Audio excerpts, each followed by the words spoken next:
Alright, so with this problem here, I want you to try and do this one all by yourself now. So remember, when you do this, make sure you find your vertex, x-intercepts, y-intercepts when graphing this quadratic inequality. Okay, then make sure you do figure out if it's solid or dashed line, then figure out your shading. Okay, now we can all do it different ways. Remember, you can use quadratic formula, factoring, or zero product property. I don't care, or factoring with zero product property or completing the square. I don't care which method you pick, but make sure you're comfortable doing it with whatever method you want. Okay, so I want you to go ahead and pause the video and try to complete this problem down by yourself. Alright, so resuming the video here now. I'm going to go ahead and demonstrate this one with factoring and zero product property. Remember, factoring and zero product property will work. So would completing the square. I don't care which method you pick. I would not use quadratic formula here because it's not the fastest. Okay, if you use completing the square, you should get to the same answers. Your work will just be a little bit different, which is okay for some of this. So using factoring though, I'm going to make my box and diamond. Okay, make my box and diamond. Remember, x squared goes in the bottom left, the 7 goes in the top. 7x squared in the top, because you multiply those two, the 8x goes in the bottom. So it multiplies the 7x squared and 8x, and adds to 8x, that's 7x, and that's a 1x. So 7x plus 1x is 8x, and it multiplies the 7x squared. So then now I'm going to fill those in, and now I can factor.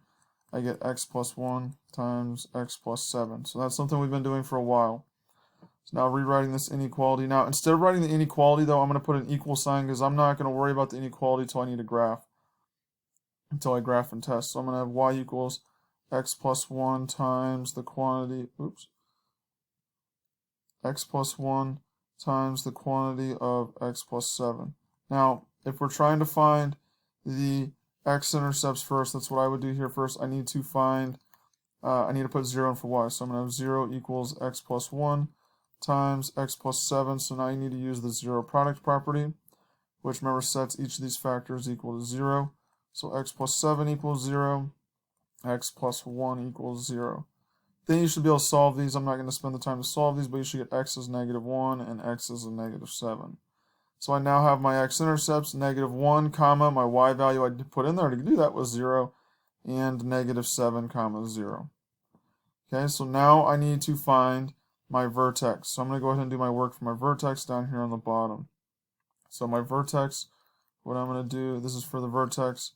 I need to find the x value for when I use factoring. I got to average the x-intercepts to get my x value for my vertex. So I'm going to have negative 1 plus a negative 7 divided by 2. Remember, you're trying to find the middle of those.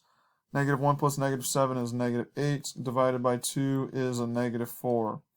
So for my vertex, my x value is negative 4. But now my y value, I'm going to go ahead and use my inequality from the very original, but I'm going to make it an equal sign instead of the greater than or equal to.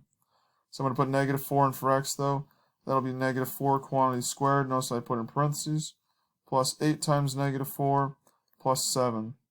And when you solve that, you get y equals, that is 16 minus 32. That's a negative 16 plus 7 is a negative 9. So my y value for my vertex is negative 9. So there's my vertex right there, negative 4, comma, negative 9. And then you need to find the y-intercept. So I'm going to do the y-intercept right here. So I have the y-intercept. Remember, you need to put 0 in for x.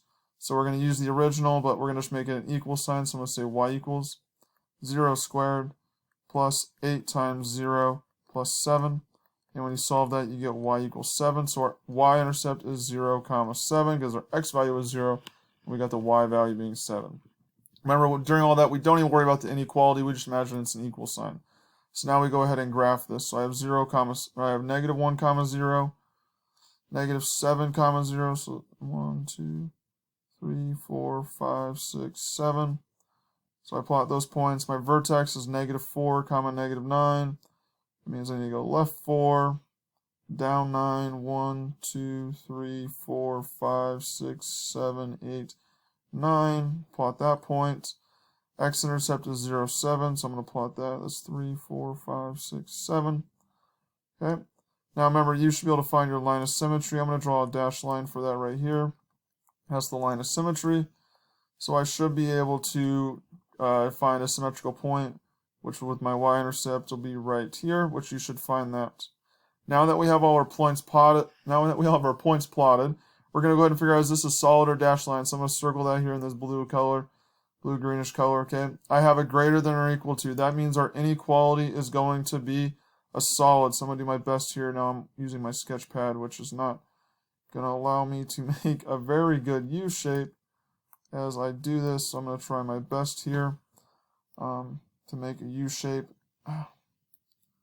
Sorry, it's pretty hard using this.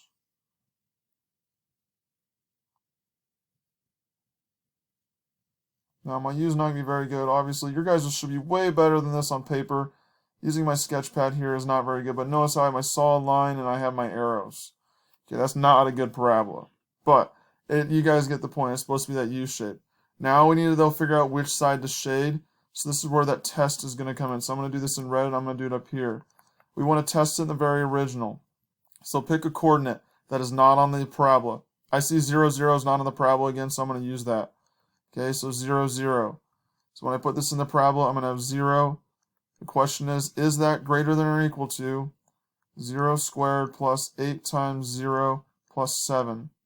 So I have 0 is greater than or equal to, the whole right side is 7. So is 0, 0 true? Well, it does not. 0 is not greater than 7 or equal to. So 0, 0 does not work. Since it does not work, I'm going to shade on the other side. So 0, 0 was on the outside of the parabola. So I need to shade on the inside of the parabola. So I'm going to go ahead and shade the inside. So all the points inside this parabola will satisfy this inequality, as well as the points on the parabola this time, because we have the equal to part. Okay? So just as a refresher, I don't care if you use completing the square, quadratic formula, or factoring. Make sure you're comfortable. Quadratic formula is always the last resort. Remember that. Completing the square will be the easiest to find the vertex and the x-intercepts generally, but not all the time you're going to be able to use that.